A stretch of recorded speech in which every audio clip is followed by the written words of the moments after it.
హ్యాబిటేషన్‌లో మ్యారేజ్‌లు, మ్యాన్‌రికప్ మ్యారేజ్‌లు. ఒక హ్యాబిటేషన్ అంటే ఒక గ్రామం ఉంది. ఆ గ్రామంలోనే మ్యారేజ్‌లు అవుతారు. అది మ్యారేజ్ చేసేసుకుంటారు. దానికి సో మెనీ రీజన్స్ మనం చెప్పటానికి అదనమాట. రకరకాలుగా మ్యారేజ్‌లు అని అంటే మ్యారేజ్ అనేది చాలా విలువైంది.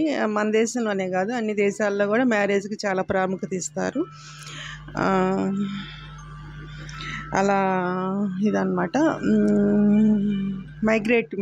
మైగ్రేషన్ మ్యారేజ్‌లు, ఎడ్యుకేషనల్ మ్యారేజ్‌లు, మ్యాన్‌రికప్ మ్యారేజ్‌లు ఒకే హ్యాబిటేషన్.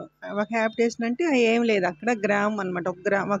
ఒక ఊరుంటే ఆ ఊర్లోనే అదే అత్తగారిల్లు, అదే అమ్మగారిల్లు ఉంటది చాలామందికి.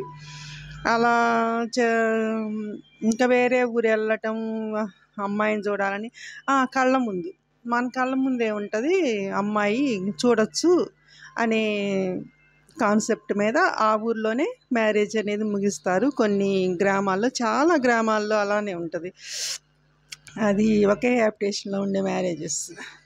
ఎందుకు అలా అంటే ఆ కళ్ళ ముందే కనిపిస్తుంటుంది కదా మన అమ్మాయి, ఇంకా వేరే ఊరు పంపిస్తే మనకు కనిపించదు అని ఒక హ్యాబిటేషన్‌లోనే మ్యారేజ్‌లు అనేది. ఆ పిల్లని పేరెంట్స్ చూడకుండా ఉండలేరు.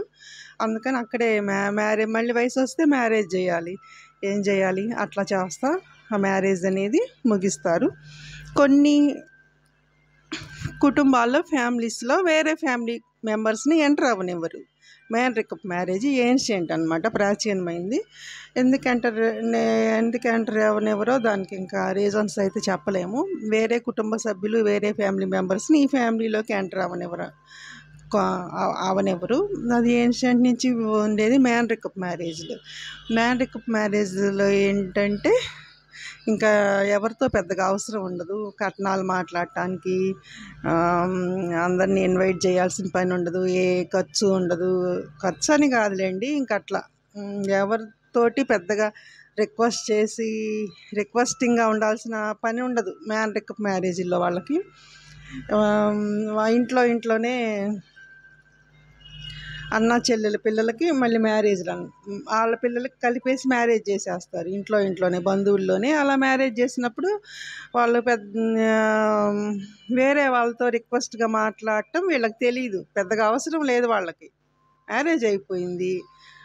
ఇంకా వేరే వాళ్ళ టాపిక్స్లోకి వెళ్ళటం, వాళ్ళ టాపిక్స్ని సాల్వ్ చేయాల్సిన పని లేదు. వాళ్ళ యొక్క నీడు వీళ్ళకి కూడా పెద్దగా అవసరం ఉండదు. ఉంది, ఒక్క పిల్లేగా, మ్యారేజ్ చేసాం అయిపోయింది అంటారన్న, అన్నీ ముగిచ్చేస్తారు. అంటే రకరకాల మనుషుల యాటిట్యూడ్స్ అలా ఉంటుంది. ఏది ఏమైనా ఈ మాటలన్నీ అనవసరం. ఎవరి పిచ్చి వాళ్ళకి ఆనందం. ఓన్లీ 100 రూపీసేనంట. జ్యువెలరీ భలే ఉంది అసలు. ఇంకా డిజైను అంతా కొంచెం గ్రాండ్ లుక్గా, నైస్గా, సింపుల్గా బాగుంది. ఓన్లీ 100 రూపీసేనంట.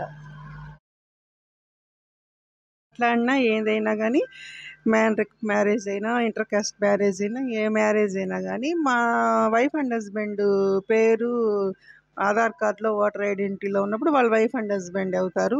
వాళ్ళు ఏసీల్లో పాయసాలు తింటున్నా, వీళ్ళు ఎండలో పచ్చడి మెతుకులు తింటున్నా వాళ్ళు భార్యాభర్తలే అవుతారు. ఎన్ని గొడవలున్నా, పోట్లాట్లున్నా వాళ్ళు వైఫ్ అండ్ హస్బెండ్ అవుతారు. వాళ్ళు ఏసీలో లైఫ్ లీడ్ చేస్తున్నా, వీళ్ళు ఎండలో పచ్చడి మెతుకులు తింటున్నా వాళ్ళు వైఫ్ అండ్ హస్బెండ్ అవుతారనమాట. అది ఆ వివాహ బంధానికి అంత ప్రాముఖ్యత ఉంది. మన దేశంలోనే కాదు, అన్ని దేశాల్లో ఉంది. అన్ని దేశాల్లో ఇంకా ఎక్కువ ప్రాముఖ్యత ఉంది. మన దేశంలో ఆడపిల్లల పేరెంట్స్ కొంచెం ఇబ్బందిగా బాధపడుతుంటారు. గోల్డ్ ఇవ్వాలి, జ్యువెలరీస్ ఇవ్వాలి, ఇంట్లో వస్తువులు ఇవ్వాలి, ఇంకా రకరకాల అమౌంట్ అంతా వాళ్ళకి సమకూర్చాలి, వాళ్ళ అత్తగారు ఏమంటారో అనేది మన ఇండియా కల్చర్లో ఉంటుంది. మిగతా దేశాల్లో వాళ్ళ ప్రాబ్లమ్స్, వాళ్ళ యాటిట్యూడ్ని బట్టి వాళ్ళకి ఉంటుంది. ఏది ఏమైనా మ్యారేజ్కి అనేది ప్రతి దేశంలోనూ కూడా చాలా ప్రాముఖ్యత అనేది కనిపిస్తూ ఉంటుంది. Thanks for watching. Thank you so much.